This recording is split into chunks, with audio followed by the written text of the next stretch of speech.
Iran's missile arsenal is down to 8% of what it was before the war. The supreme leader is dead. Nuclear sites are rubble.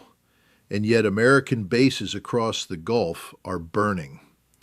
Here's the paradox Washington doesn't want to talk about. The assessment said Iran now possesses only 100 to 200 missile launchers, a 90% drop since the conflict began. Ballistic missiles have been largely depleted. The industrial base that produced them has been systematically destroyed. Intelligence reports confirm that Iran's nuclear infrastructure is heavily damaged. The economy is in freefall. Regional allies are weakened. Everything by conventional military logic should be over. But in Kuwait, an Iranian fighter jet somehow penetrated one of the most sophisticated air defense networks in the world and bombed Camp Buehring. In Saudi Arabia, radars worth hundreds of millions of dollars were destroyed by precision drone strikes. In Qatar, warehouses and hangars housing American aircraft were hit. Across Iraq, Jordan, Bahrain, and the Emirates, over 100 targets were struck. 6 American soldiers died when a drone found a makeshift operations center near Shuaibah port that wasn't even supposed to be there. The key to understanding this isn't in what Iran lost. It's in what Iran kept. While ballistic missiles require massive infrastructure and sophisticated components that can be bombed, drones need far less. A small workshop, commercial technology, basic engines. You can hide production facilities underground. You can scatter them across the country. You can even keep building them during wartime if you prepared the supply chains in advance. Reports now suggest Iran deployed over 38,000 Shahed series drones throughout the previous year. These aren't technological marvels. They're cheap, mass-produced flying bombs. Each one costs perhaps $20,000 to build. The missile used to shoot it down costs $3 million. Do the mathematics. Every interception is a financial victory for Tehran, even when the drone is destroyed. This is asymmetric warfare at its most efficient. Iran studied what Russia learned in Ukraine: swarm tactics, saturation attacks, overwhelming air defenses not with quality, but with quantity. You launch 100 drones knowing 80 will be shot down. The 20 that get through are enough. They hit fuel depots, command centers, parked aircraft, communication nodes. One successful strike can disable capabilities worth billions. American military planners built their Gulf presence on an assumption that technology and firepower would guarantee protection, that layered air defenses would create sanctuaries, that forward bases close to adversaries were assets, not liabilities. Iran just shattered that assumption with equipment designed in the 1960s and drones assembled from commercial parts. The political calculation behind this is surgical. Iran knew it couldn't win a conventional war. The goal was never military victory. It was economic attrition and political pressure. Every base that gets hit raises questions in Riyadh, Abu Dhabi, and Doha. Why are we hosting American forces that can't even defend themselves? Why are we becoming targets because Washington decided to start this war? One Emirati commentator with connections to leadership said publicly, "It's time to close American bases." That statement doesn't happen without quiet approval from above. This is the strategic cost Iran wanted to impose. Not defeating America militarily, but making the regional partnerships that enable American presence politically unsustainable.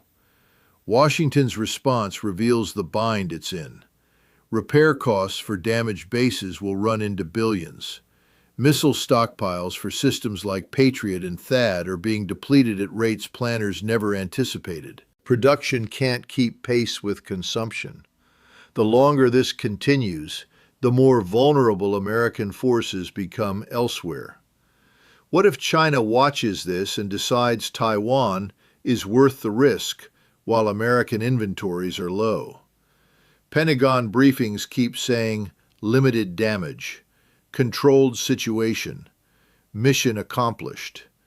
Then internal assessments leak showing the opposite, extensive damage, facilities rendered inoperable, equipment relocated between bases because some locations are too damaged to use. The gap between public messaging and classified reality is growing into a credibility problem. Here's what rarely gets mentioned. Iran planned for depletion. The doctrine isn't about having the most advanced systems. It's about having enough cheap systems to keep fighting after the expensive ones are gone. While American strategy depends on maintaining technological overmatch, Iranian strategy depends on outlasting technological overmatch through industrial capacity and willingness to absorb costs. The supreme leader is dead, but the Revolutionary Guard command structure survived. The nuclear program is damaged, but enrichment continues in undisclosed facilities. The missile factories are bombed, but drone production workshops are scattered and hidden. Iran traded pieces it could afford to lose for the ability to keep imposing costs it knew America couldn't sustain politically.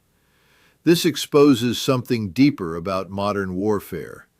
Precision strikes can destroy known facilities, but they can't eliminate distributed production networks. Stealth bombers can penetrate air defenses, but they can't defend against hundreds of cheap drones launched simultaneously. Technological superiority still matters, but it doesn't guarantee victory when the opponent is willing to fight asymmetrically and has prepared for exactly this scenario. The economic dimension is where this truly hurts. The Strait of Hormuz remains partially closed. Global oil markets are disrupted. Shipping routes are rerouted. Every day this continues costs the global economy billions, while costing Iran far less because its economy was already isolated and sanctioned. Iran is fighting with house money. America is gambling with a system that depends on global stability. There's also the question of what Iran held back. If this level of damage came from a depleted arsenal, what capability remains hidden?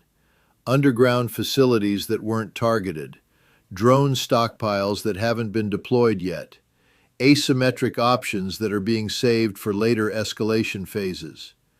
The uncertainty itself becomes a weapon because American planners can't know what they're defending against next. The failure here isn't military, it's strategic.